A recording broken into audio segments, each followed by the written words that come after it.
श्री स्वामी समर्थ. जय जय स्वामी समर्थ. नमस्कार मंडळी. स्वामी सेवा आणि बरंच काही या चॅनलमध्ये मी तुमचं प्रियंकात अगदी मनापासून खूप खूप स्वागत करते. तर 2026मध्ये मकर संक्रांती ही कधी आहे? तर 2026मध्ये मकर संक्रांती ही 14 जानेवारी बुधवारी आलेली आहे. तर बघा, मकर संक्रांतीच्या दिवशी षटतिला एकादशी आलेली आहे. तर असा हा योग जो आहे तर तो कित्येक वर्षांनी एकत्र जुळून आलेला आहे. त्यामुळे या वर्षाचं म्हणजे या दिवसाचं महत्त्व हे अधिक पटीने जास्त झालेलं आहे. बघा, षटतिला एकादशी आलेली आहे, त्याचबरोबर मकर संक्रांती आहे. तर या दिवशी आपण बऱ्याच महिलांना असा प्रश्न पडलेला आहे, की या दिवशी आपण उपवास करावा का? मग देवांना नैवेद्य दाखवायचा का? सुवासिक महिलांनी संक्रांत व एकादशी एकत्र आल्यास काय करावे, काय करू नये? किंवा आपल्याला काय करायचं आहे याबद्दलची सविस्तर माहिती आज या व्हिडिओमध्ये देणार आहे. त्यामुळे तुम्हाला हा व्हिडिओ कुठेही स्किप करायचा नाही, जेणेकरून योग्य माहिती तुमच्यापर्यंत पोहोचली जाईल. आणि त्याचबरोबर चॅनलवरती नवीन असाल तर प्लीज चॅनलला सबस्क्राईब करा. यंदा मकर संक्रांत ही 14 जानेवारी बुधवारी आलेली आहे. त्याचबरोबर योगायोगाने बघा, या दिवशी षटतिला एकादशीचा हे जे व्रत आहे तर या दिवशी जुळून आलेलं आहे. त्यामुळे अतिशय शुभ योग या दिवशी जुळून आलेला आहे. बघा, सूर्य हा मकर राशीमध्ये 14 जानेवारी 2026 या दिवशी 3:06 सूर्य हा मकर राशीमध्ये प्रवेश करणार आहे. संक्रांतीचं पुण्यकाळ जो आहे तर तो 14 जानेवारी दुपारी 3:06 सूर्यास्तापर्यंत असणार आहे. म्हणजे बघा, सूर्यास्तापर्यंत 6:20 आपल्याला ववसा हा करायचा आहे.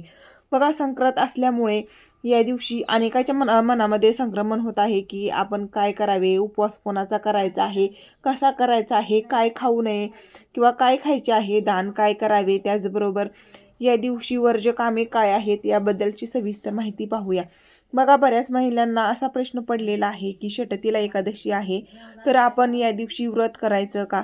बघा, ज्यांना एकादशी तिथी असते तर त्या स्त्रियांनी आवर्जून एकादशी तिथीचं व्रत हे जे आहे तर ते करायचं आहे. तर बघा, एकादशी तिथी ही श्रीहरी भगवान विष्णूंना त्याचबरोबर विठ्ठलाला समर्पित आहे. त्यामुळे तुम्हाला बघा, एकादशीच्या दिवशी म्हणजे संक्रांतीच्या दिवशी सकाळी अगदी ब्रह्ममुहूर्तावर उठायचं आहे. सूर्याला या दिवशी आवर्जून अर्घ्य द्यायचं आहे. त्यानंतर तुमच्या देवघरातील देवांची विधिवत पूजा करायची आहे. देवघरामध्ये जर विठ्ठल रुक्मिणीची मूर्ती असेल तर त्यावरती आवर्जून अभिषेक करायचा आहे. आणि बघा, तुमच्या देवघरामध्ये श्रीहरी विष्णूंची मूर्ती असेल तर त्यावरती सुद्धा अभिषेक करायचा आहे.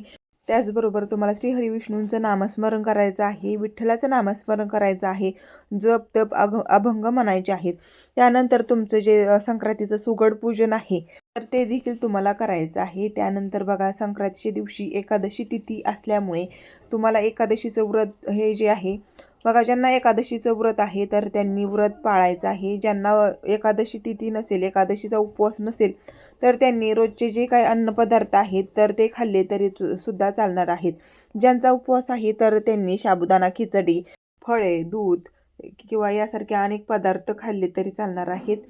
बघा, या दिवशी पूजापाठ करायला एक विशेष महत्त्व असतं. त्यामुळे तुम्हाला या दिवशी सूर्याला आवर्जून अर्घ्य द्यायचं आहे.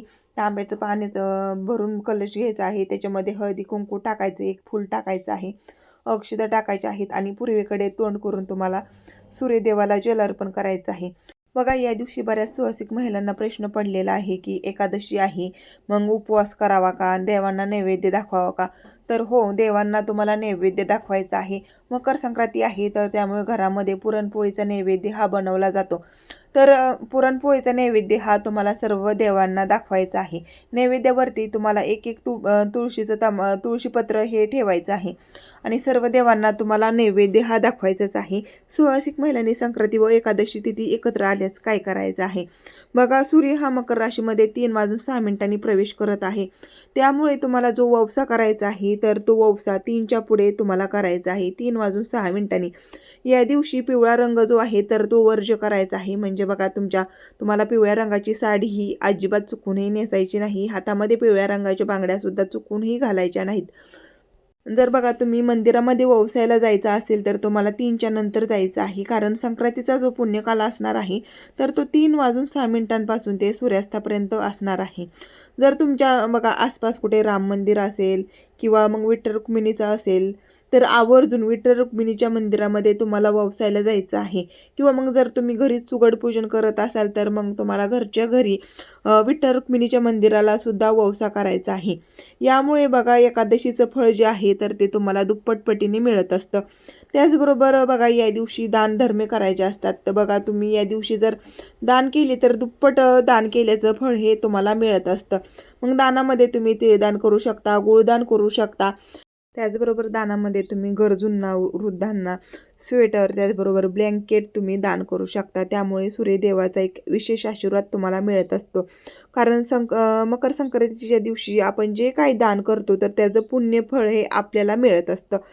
बघा या दिवशी कठोर बोलणे, त्याचबरोबर तुम्हाला मांसाहार हा घरामध्ये चुकूनही करायचा नाही. परत मद्यपान चुकूनही घरामध्ये करायचं नाही. भांडण तंटा हे चुकूनही घरामध्ये करायचं नाही. त्याचबरोबर कठोर बोलणे, खोटे बोलणे, कुणाची दुसऱ्यांची निंदा करणे हे टाळायचे आहे. त्याचबरोबर होईल एवढं तुम्हाला श्रीहरी भगवंतांचं नामस्मरण करायचं आहे, श्रीहरी विष्णूंचं नामस्मरण करायचं आहे. त्याचबरोबर बघा होईल एवढी या दिवशी आपल्याला पूजापाठ, मंत्रसेवा करायची आहेत.